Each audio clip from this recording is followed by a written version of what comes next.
Hi, my name is Mike Stubbs. Welcome to the federal election debate hosted by 980 CFPL, featuring candidates from the ridings in London North Centre, London West, London Fanshawe, and Elgin Middlesex, London.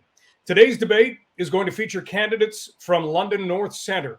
We are joined by Liberal Peter Fragiskatos, from the NDP, Dirka Prout, and from the Green Party, Mary Ann Hodge.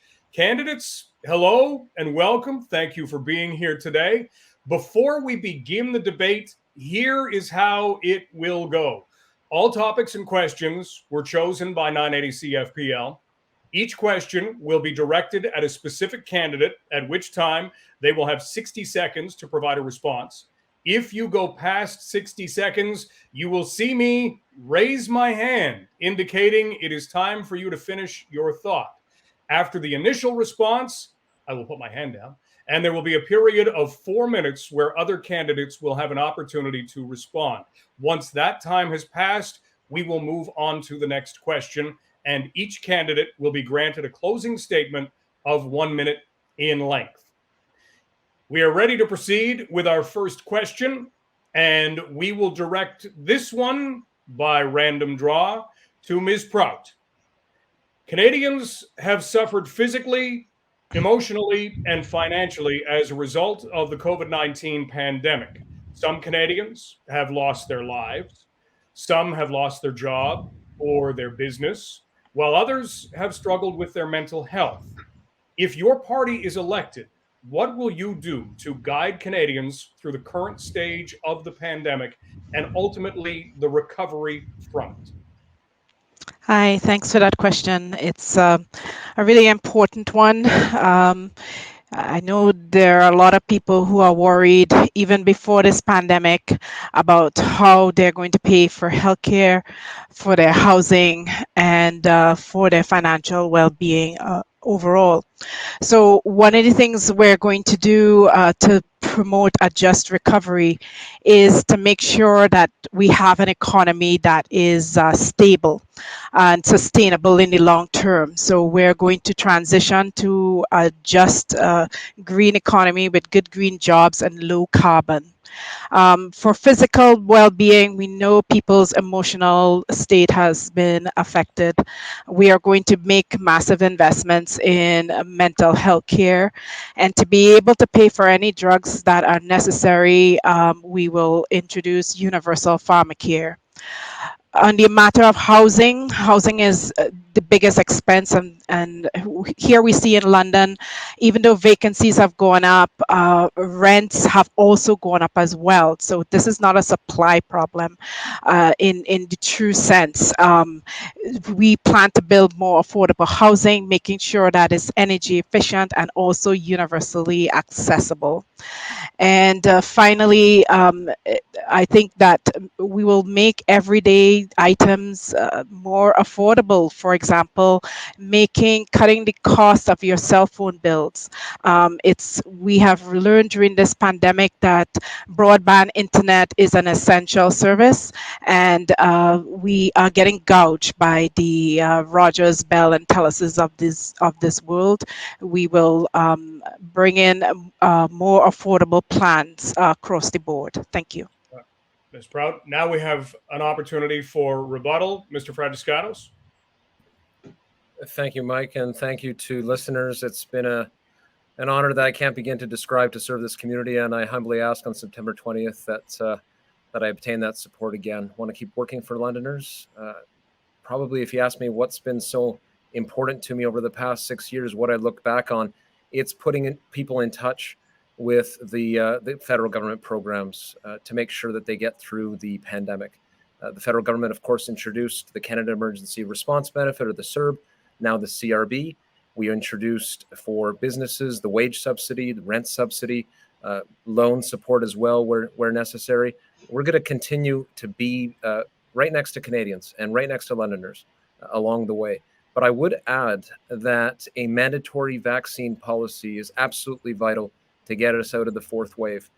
That is what this election is about, looking at the various parties and understanding which party has the plan to get us out of this pandemic. Mandatory vaccines that would see Canadians asked to be double vaccinated when they're using, when they're on an airplane, when they're on traveling by train. That's in the federal jurisdiction, and we will make that a reality. We're moving in that direction, and we're also going to be there with businesses.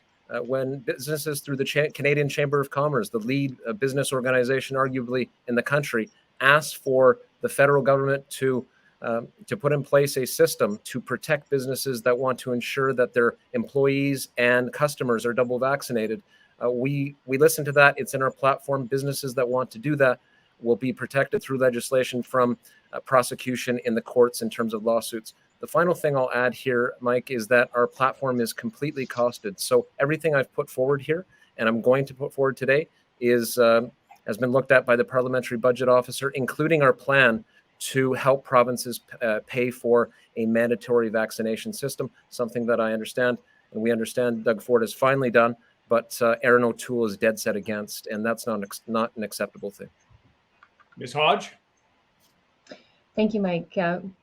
COVID-19 has shown us that the cracks in our pursuit for lower costs. There's a growing inequality of wealth and privilege, with more pressure to control wage increases for low-income earners so that profits can be increased for investors. COVID has shown us the true value of people's labor, that we need to support small businesses over multinational corporations, and that social safety nets like the guaranteed livable income are important. Do we value service workers enough, including LTC drivers, to ensure that they are paid a livable wage? That long-term care workers don't have to cobble together 2 or 3 part-time jobs because they are refused full-time work, as casual labor is cheaper for business? That affordable, accessible childcare is necessary for a productive workforce? And acknowledge that women have lost out disproportionately and shouldered the majority of the burden for caring for children, their education, and our neighbors. COVID has shown us what we long have thought was impossible, that the world can come together and act in solidarity to solve a worldwide crisis. Thank you. Our next topic is vaccination. And Ms. Hodge, we will start with you. From delayed shipments to hesitancy and misinformation, vaccinating Canadians against COVID-19 has not been easy. What can we do to get more people vaccinated? And do you support vaccine certificates? Thank you. It's a very timely topic. In society, we have agreed on the need for certain regulations, and people do not have total freedom to act however they want. We all do wear seatbelts. Governments instill regulations based on societal norms, and I believe it's within the government's role to put public safety ahead of individual freedoms. Many of us have never lived through a pandemic, and we may feel differently when looking at this from the rearview mirror. But when you look at the percentage of people who have voluntarily become vaccinated, I think the majority has spoken. I believe that COVID-19 has presented us with an opportunity to show that we can come together as a global community, to remember the importance of community and supporting each other through challenges, and to think of the benefit of others over ourselves. It has highlighted inequalities in our society and how we undervalue service workers until they become essential workers. I truly hope that we can take the lessons that we have learned from COVID and act in concert in the crisis of our generation, the crisis, which is the climate crisis. And I think that Londoners are ready to act together and to think of others ahead of themselves. Think of the big picture. Thank you. Ms. Prout, we'll go to you for your response. Yes, certainly. The NDP does support vaccine certificates, and to demonstrate our commitment to this, all candidates and people that are volunteering or working in our campaign are also doubly vaccinated, including myself. This has been a challenging time for a lot of people.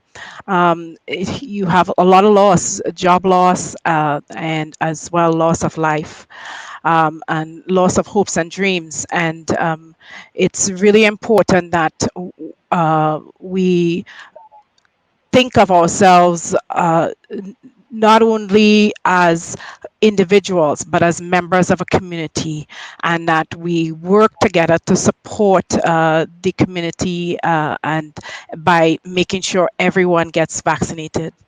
It's difficult when you have to deal with something new.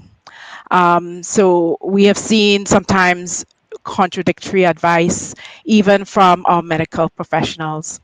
I think it's important that we go out and into communities where the uptake has been very low, and that includes racialized communities, poor communities, people that are shut in, and talk to them, take the vaccine to them, talk to them, find out what is their hesitancy and deal with it. And going forward, we need to keep race-based statistics and economic data on who gets affected so that we can develop proper responses, because climatologists are predicting that there may be other pandemics coming in the future sooner than we think, not in 100 years time like this one. So I want to repeat that mandatory vaccine is needed to keep everyone safe, and we want to work together to make sure that everyone gets vaccinated. Thank you. Mr. Fragiskatos. Well, perhaps the Conservative candidate, Mike, didn't show up to today's debate, and it's not the first time this has happened in this election. It's happened several times because he was afraid of answering this question. The Conservative Party has not articulated a responsible policy with respect to vaccination. Canadians have done the right thing for the most part. The vast majority of Canadians recognize the need to be vaccinated. I'm double vaccinated. Our campaign team is double vaccinated. Canada is among the world leaders in vaccination because the federal government went ahead and engaged in a massive procurement effort that saw millions of doses of vaccines delivered to this country and distributed to provinces and local communities here in London. I want to thank health workers especially for their efforts in that regard. And we have to stand by health workers, the elderly, all residents of London, all Canadians. And we do that with a mandatory vaccination policy. So yes, I absolutely endorse policies in that direction. I already expressed why in my first answer, but let me just say, when we pursue mandatory vaccination, it allows us, it's not the only thing that will help us get past the pandemic, but it is an absolute key factor in helping us turn the page so we can deal with the other challenges facing us, climate change. And we have a very strong policy on that. I expect a question certainly to come up on that issue, but a huge record of achievement that we want to continue as federal Liberals. $10 a day childcare. And this is not theoretical. Already 8 agreements have been signed with provinces and territories to move us in that direction. Pharmacare, we've already started with Prince Edward Island, and we want to continue that path with other provinces so we can have a national pharmacare program. Housing, and London has benefited tremendously from that. Transit investments, we're going to continue to support the community in that regard as well. And of course, jobs in the economy. Nothing comes back until we're past the pandemic, but I'm going to stand with Londoners and continue to champion what they want, which is a mandatory vaccination policy. This is our London North Centre political debate on Global News Radio 980 CFPL. We now move to the topic of cost of living. And Mr. Fragiskatos, we will start with you.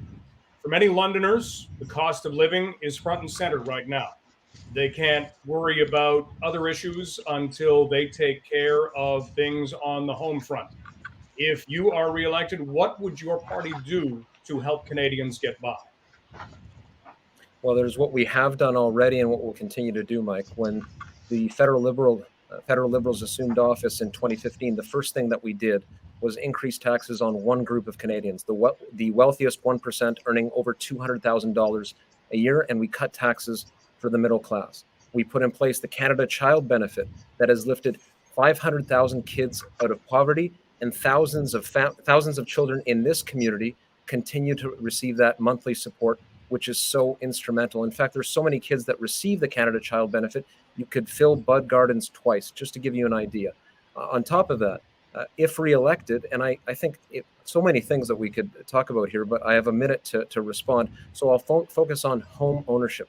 Making home ownership more affordable in Canada is essential. We've seen a very significant, one might say dramatic increase in the average cost of a home in London since 2015. I'm certainly aware of that. I'm following it closely. And in our platform, we put forward concrete measures to address that very issue. That would include ending foreign purchases of homes where individuals have so often done so and kept homes vacant. That has had the effect, unfortunately, of driving up home costs. That ends with a re-elected Liberal government. It will also see us end speculative practices in the real estate sector as well, where people are making purchases, flipping houses in less than a year. That will also end, as will blind bidding. I'll end it there, Mike. Ms. Hodge. Following up on Peter's topic of housing, the Green Party believes that housing is a human right, and shelter is one of our basic needs. And until we feel a sense of security, we have no ability to think about other issues like climate change. But when we commodify housing, it moves from a right to an investment. And when housing becomes a business like the Airbnb industry, higher house prices are recouped in higher rental costs, and homeowners can't compete. If we believe that people have a right to housing, then we need to ensure that there is an adequate supply.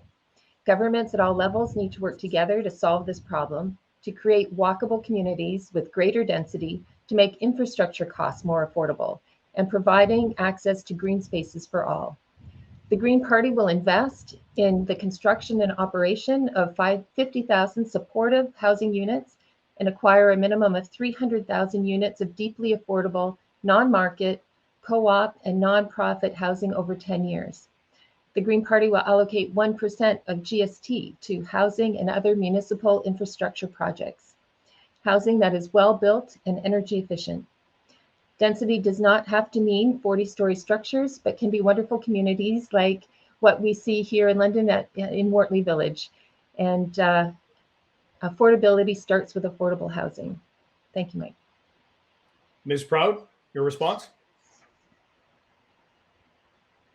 Thank you. Mr. Fragiskatos spoke about the middle class, and we see the Liberals are very dedicated to that class, even given a ministry. But there's a bunch of people who are being left out, which includes people living in poverty, particularly single people living in poverty, the working class, and people living with disabilities. I appreciate the difficulty of getting home ownership, but before people could even think about a home, a lot of them are renters, or if they become elderly, their children have moved out, and they want to downsize, they also become renters. And that is where there is a key need for affordable housing. The NDP is committed to building at least 500 units of affordable housing, making sure that they're energy efficient and have built-in accessibility so that we can, people with different mobility needs can get to them throughout their life. We're bringing in universal pharmacare to make it more affordable so that people don't have to choose between their pills and their rents. We want to reform EI because right now too many people are unable to access it. We understand that only 40% of people who apply can get it. For people who have episodic illness and disability, we're extending EI benefits to 50 weeks.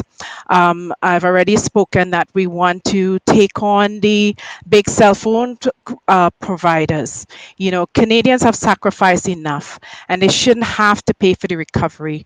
The ultra wealthy have profited from the pandemic and they need to pay. We have a few seconds left for this topic. Mr. Fragiskatos, I saw your hand raised. Yeah, a lot of what Ms. Prout just articulated, I agree with. I mean, especially the focus on housing. We have the National Housing Strategy in place. London has benefited. Hundreds of units have been built for those in need, and we will continue that. So a lot of what the NDP proposes on this issue and many other issues is already in motion. The problem is that the NDP actually voted against the legislation that brought in place the National Housing Strategy, not to mention cutting taxes for the middle class and increasing them on the wealthiest 1%. So there's a lot of talk with the NDP, but unfortunately in Parliament, we haven't seen that action, and I'm not sure where the money is coming from. I mean, where's the money coming from in the NDP platform to deal with their many promises? That's something that hasn't been answered by Mr. Singh at all in this campaign. Ms. Prout, would you care to respond? Yes, sure. I mean, apart from taxing the rich, and when we say the ultra rich, people who make over $10 million a year, the PBO has actually costed this and found that it will bring in $6 billion a year. In addition, we will make different choices, and from those different choices, we can find the money to pay for things. Poverty and homelessness. Homelessness, let's take that for an example, costs $7 billion a year. But to fix it, it costs $4.4 billion a year, which is only $1 per Canadian per week. I think this is an excellent return on investment to provide care and a sustainable and more humane economy. Thank you. That's all the time we have for that topic. We have time for one more topic before our news break, and that will be affordable housing. The lack of affordable housing, and we will direct this to Ms. Prout as we continue to go in order. Affordable housing. The lack of affordable housing has been an issue in London and the region for years. It's only growing in stature. What will your party do to improve the number and the quality of affordable housing units? Okay, thank you. I have met people who feel trapped in their homes. Home should be a place of security, a place where you build your dreams for your family. It should not be a place where you feel confined. And they feel confined because the rents are so high that if they have a good rent now and they try to move, it's unaffordable, and people, a lot of people are $200 away from bankruptcy. So there is a strong need for housing, which is their biggest line item in a household budget. The NDP will we will make fast start funds available so that nonprofits and cooperatives can invest in social housing. We will also bring in a rent subsidy so that we can avoid the pandemic that has traveled along with the disease pandemic of homelessness. And another thing that we plan to do to reduce homelessness is to make sure that people who are victims of gender-based violence have increased access to shelter. Ms. Hodge? Thank you. We've seen that, as Dirk has pointed out, that often seniors find themselves in a situation where they have been in their homes for many years and finding it increasingly unaffordable because their property taxes have increased. And this is a case where, because their property value has increased, now they need to pay more taxes, and insurance prices have gone up because of climate change and dealing with a lot of the extreme weather because of climate change. So what we really also need to be looking at is, how do we keep our infrastructure costs under control? And one of the things that is driving a lot of infrastructure costs is our tendency to build sprawl and single family housing on the outskirts of the city, which requires new infrastructure to be put in place that costs a lot of money. And so by building denser cities that allow for more walkable communities, we can keep our infrastructure costs lower and keep housing more affordable. Mr. Fragiskatos. Yeah, I think there's a shared agreement between all participants here that we have to make affordable housing a priority. Where I have issue is that the federal government has absolutely made it a priority. We need to continue with the national housing strategy. Much of what Ms. Prout just talked about, for example, not much of, everything that Ms. Prout talked about is already happening. The issue that I have is that the prospects of an Erin O'Toole conservative-led government are very real, and with that come along with almost certainty that the national housing strategy would come to an end, and along with it, the focus on affordable housing for individuals in need, those who have lived experience with homelessness. women who have experienced domestic violence, veterans who have experienced homelessness, seniors in need, all of those Indigenous peoples, every one of those fellow citizens who have that need have been the focus of the government and will continue to be the focus of the government. And we have a plan to pay for it.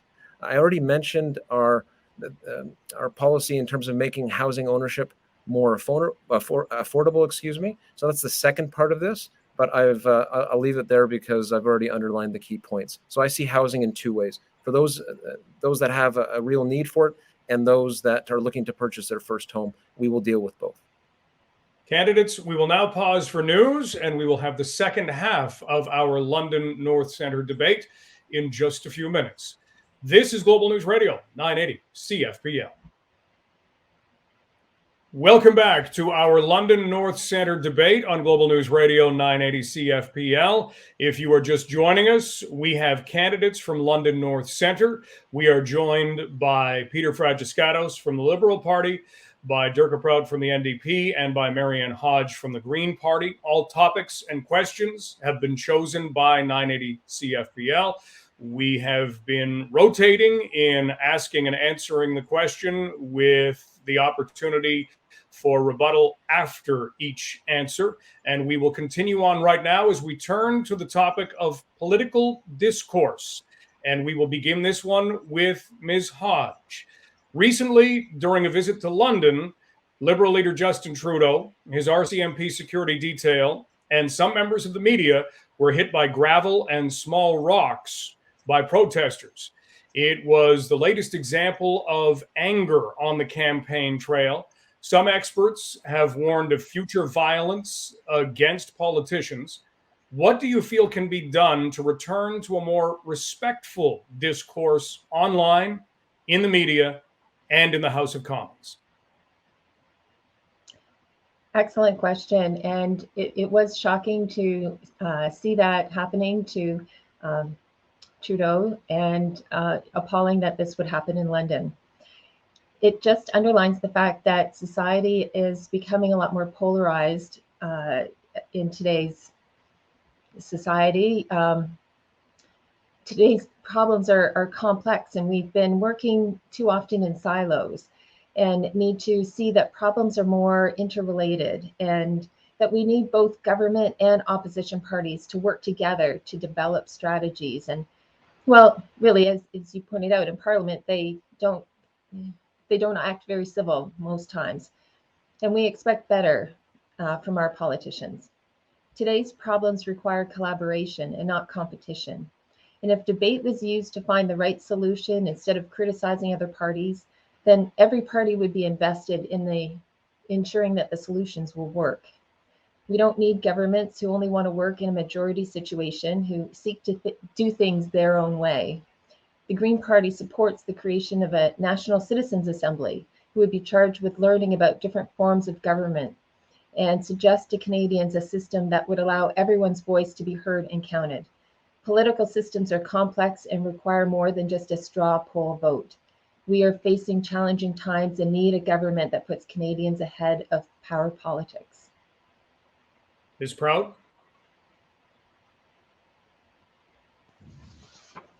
Hi, thanks for this important question. It is appalling that, even if you don't like the person, that you should respect their humanity first, and the position of authority, which is the highest in the land, the Prime Minister second. And I condemn those acts, and I hope we all as a society ponder what happened and do whatever we can to remediate the situation. The NDP for online activities realizes that a lot of people are subjected to anti-Semitism, Islamophobia, white supremacy, racism, sexism, transphobia and homophobia online. And so we have in our plan a national strategy to stop all forms of online hate. With respect to the media, our strategy also includes whether it's print media or online media, strategies to try and tackle disinformation, because a lot of what we see, recruitment methods to white supremacist parties or even COVID, is aligned to that. And my colleague from the Green Party also spoke about electoral reform. We do have that in our platform, because first past the post is a very adversarial system where all voices are not heard, and that needs to be changed as well. Thank you. Mr. Fragiskatos. Mike, I was with the Prime Minister, in fact, when the incident that you mentioned took place a few days ago. Completely unacceptable. And I'm glad that, although I'm certainly not surprised, Ms. Prout, we will disagree, but is a very reasonable person, as is Ms. Hodge. They've condemned it unequivocally. The whole country has, with a few exceptions, certainly. And we have to be on guard when it comes to that fringe element in society that continues to be motivated by hate and wants to strike terror into the hearts of Canadians. I don't think that's an exaggeration. I think this is also a collective responsibility. We must all stand against this type of turn in our politics. We saw how it materialized in the United States. Certainly, we don't want to see anything like that happen in Canada. That's why the federal government has taken action. In fact, the Liberals have put in place policy to combat hate and have acted. We've organized national summits on Islamophobia and anti-Semitism. Out of that has come an effort to push social media companies to be more accountable in terms of the content that is posted on their channels. I'm speaking specifically of content that is filled with hatred. That has no place in democracy, and we'll continue that work along with combating white supremacy. We've already banned numerous neo-Nazi organizations, and we'll continue that fight. All of this is in motion. Thank you. We will now move on to our next topic of Indigenous issues, and we will begin with Mr. Fragiskatos. Canadians from coast to coast to coast were horrified this year by the discovery of unmarked graves at former residential school sites. What steps must be taken immediately so there can be truth and reconciliation with Indigenous peoples? I appreciate the question. Reconciliation has to be at the heart of any federal government's agenda, and we must approach it hand in hand with Indigenous communities and their leadership. On the issue that you specifically mentioned, the recovery of remains of children at former residential school properties is something that, yes, did horrify the nation and continues to. The federal government has paid for that effort, that search effort, and it must continue to be there. We have allocated in the neighborhood of $30 million already. And if more funding is necessary for Indigenous leaders and communities to carry out that work, then we will make it available if re-elected. I worry that it would come to an end with a Conservative government. I would also say that reconciliation forces us to look at the other issues. Clean water on reserves, for example. Over 100 boil water advisories have been lifted on reserves in the past 6 years. We want to continue that work. It is work that requires genuine effort and concerted effort. This means going into communities, working with, again, Indigenous leaders to put in place new water purification systems, training individuals on how to use those systems, and it is working. But it is painstaking work because we have to begin it often right from the beginning, create new systems anew where they haven't existed before, and that's because previous governments have let Indigenous peoples down. We want to continue working with the Indigenous community of the country. Ms. Hodge, your response? I agree with Peter that Canada has not done enough to forward reconciliation. We must investigate and share widely the findings of the residential schools, and we must overhaul our education system to ensure that future generations unlearn prejudice. I grew up minutes from the First Nations of Chippewas of the Thames, Oneida, and Munsee, Delaware, but there was an ocean of separation between us. First Nations have much to bring to the conversation and show us how to be leaders in this climate emergency. They were stewards of the land for tens of thousands of years, learning forest management techniques that we have failed to embrace. But we really need to work to engage with our First Nations neighbors, to learn some of these techniques, and also to support them in their efforts for clean energy projects and to protect their old growth forests. We need to work alongside them and be guided by our Indigenous neighbors to develop a new respectful nation to nation relationship. Thanks. Ms. Prout? Hello, thank you for this important question. In London, a lot of issues that come up we've already discussed, like housing and healthcare. But another one that comes up quite often are Indigenous issues. So we can see this is something that is on the minds of many Canadians, including the ones in London, Ontario. But the Liberals have failed Indigenous peoples time and time again. Canada's relationship with Indigenous peoples has been deeply troubled from the early days of colonization. And Justin Trudeau and the Liberals talk about reconciliation and promises to protect Indigenous rights, but instead spend millions of dollars fighting First Nation kids in court. This is wrong. This money could be used for many things.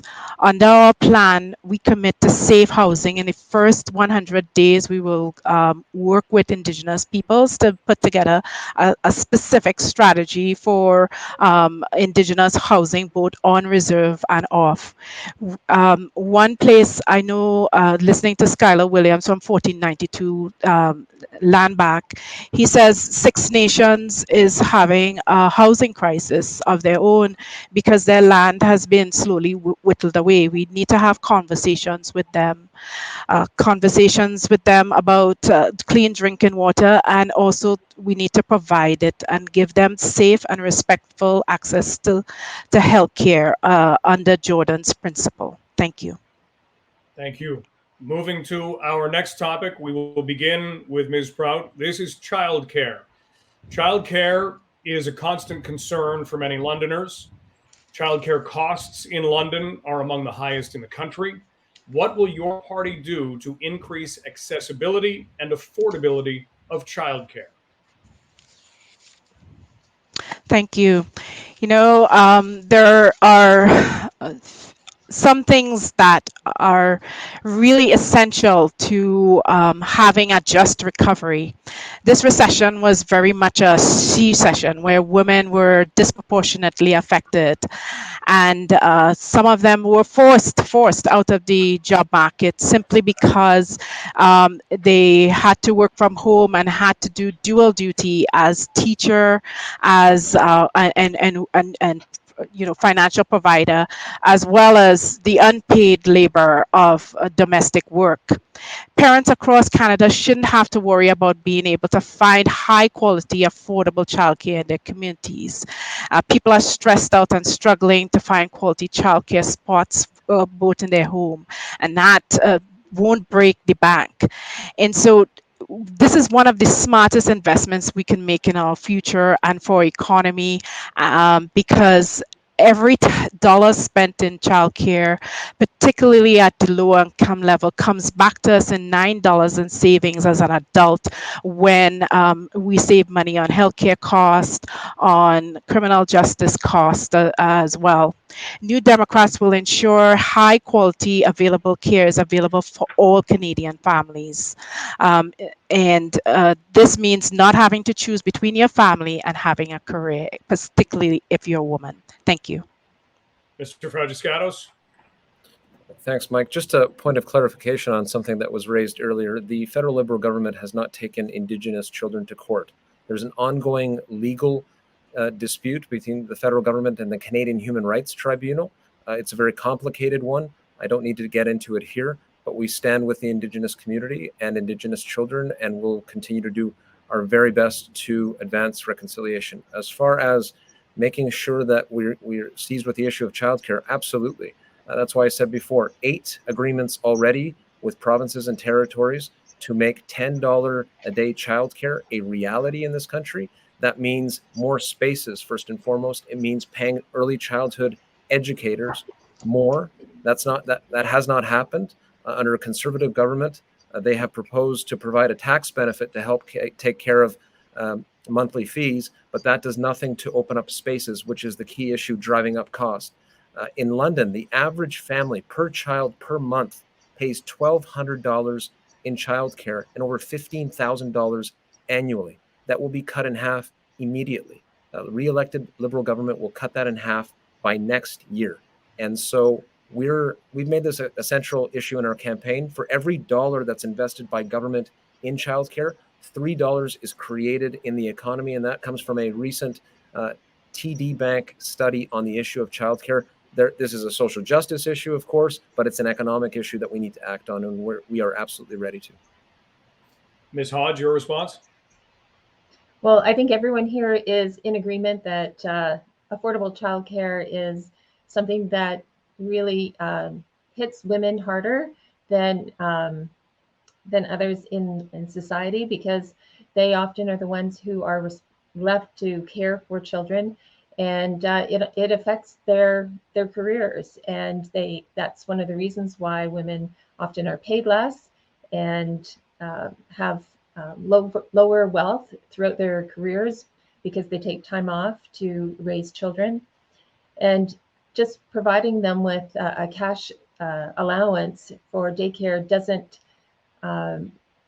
help when there isn't the supply, and that they don't have choice as to where daycare is provided. The Green Party supports businesses who are willing to put daycare spaces within their facilities to make childcare less of a burden for women. And well, not childcare as a burden, but the responsibility for ensuring adequate childcare becomes a community responsibility and not an individual responsibility.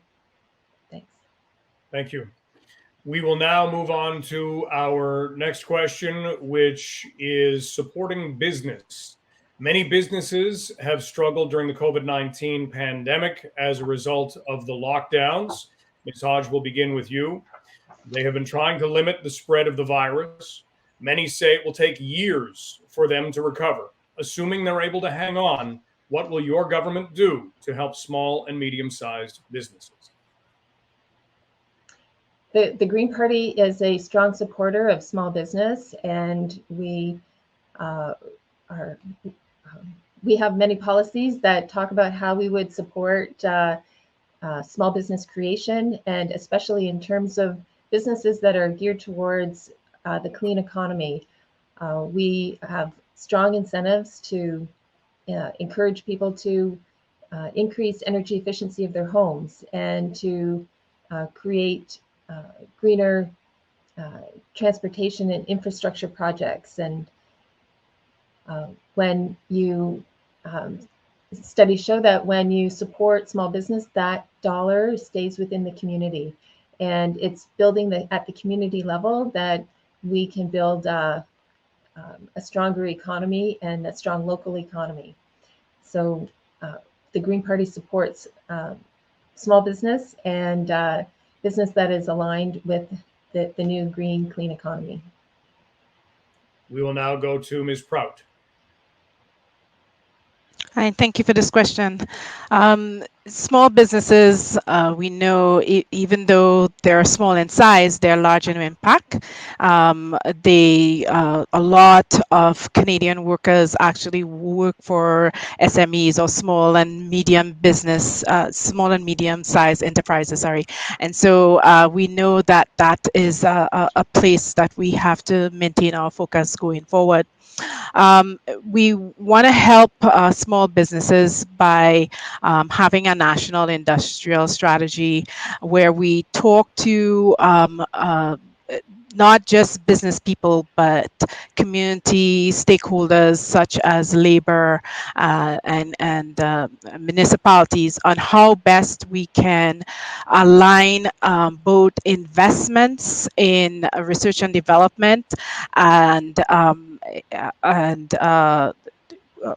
strategic investments in different sectors to make sure we can transition to a low carbon economy. We want to make sure that we have products that people want and need here, including critical PPE, vaccines, zero emission cars, and clean technology. Thanks. Thank you. Mr. Fragiskatos.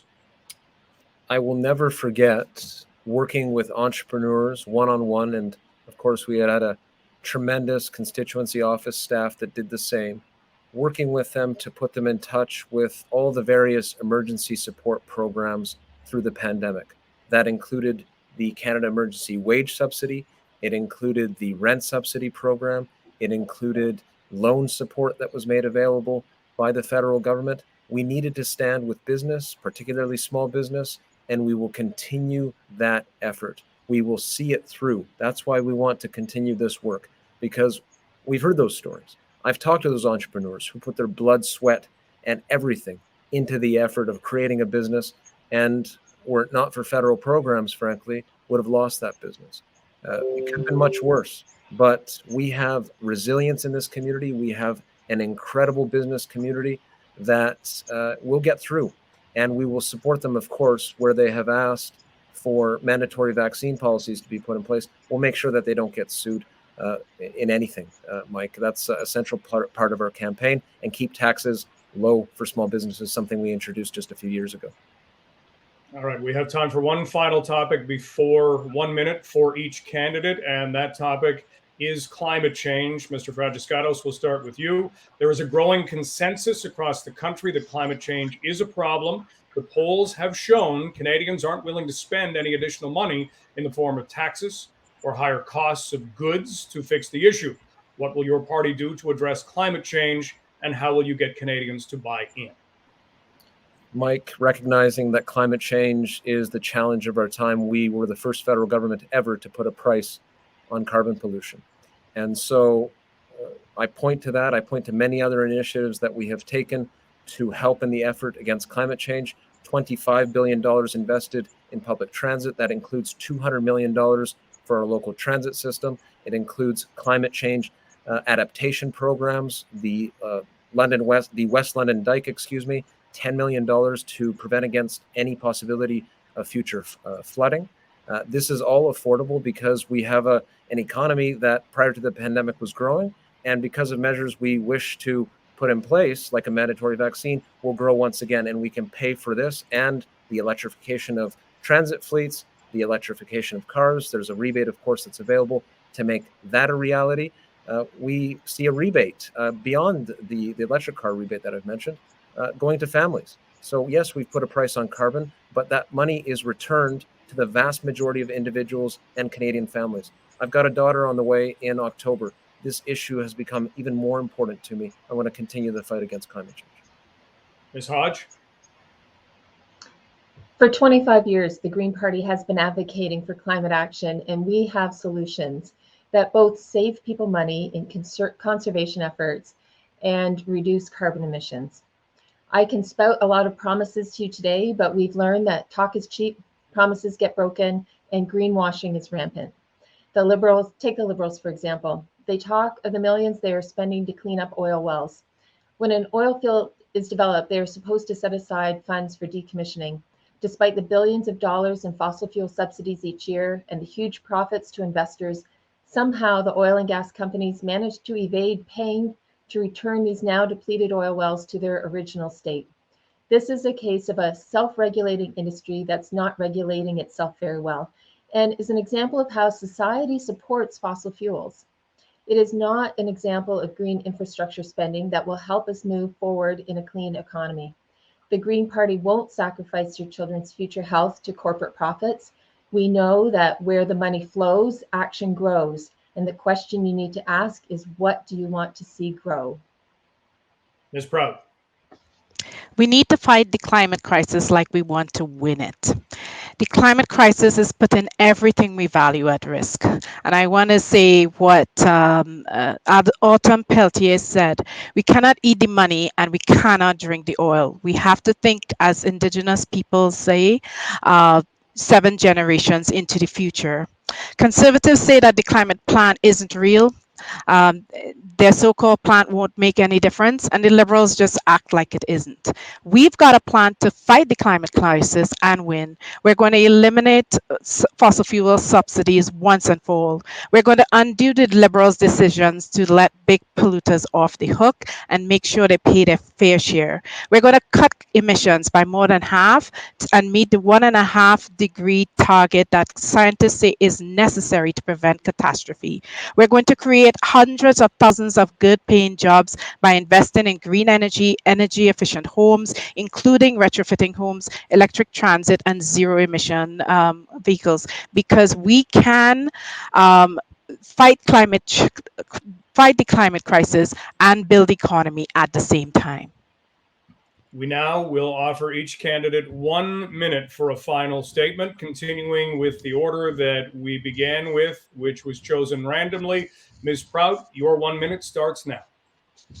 Okay.